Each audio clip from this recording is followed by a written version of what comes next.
अफजलखानाचा वध झाला आणि सगळीकडे महाराजांच्या पराक्रमाची चर्चा होऊ लागली. पण त्यापेक्षाही मोठं संकट स्वराज्यावर चालून येत होतं. सिद्धी जोहरचा पन्हाळगडाला वेढा. राम राम मंडळी, पैसे की यात्रा सुरू करते है.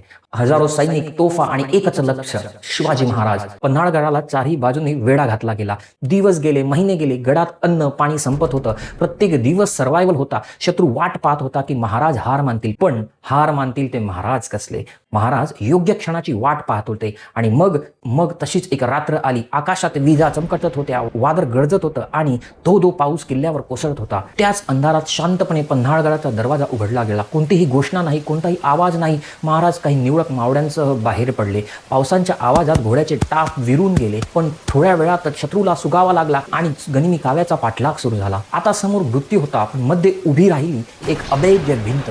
बाजीप्रभू देशपांडे. समोर हजारो शत्रू आणि सोबत फक्त 300 मावळे. बाजीप्रभू ओरडले, महाराज तुम्ही पुढे जा, मी लढतो खिंड. बाजीप्रभूंना माहीत होतं की ते इथून जिवंत परतणार नाहीत, पण ते लढले, प्रत्येक क्षण लढले. स्वतःचं बलिदान देऊन त्यांनी वेळ विकत घेतली. जोपर्यंत विशालगडावरून तोफेंचा आवाज घुमला नाही, म्हणजे महाराज सुरक्षित पोहोचले नाही, तोपर्यंत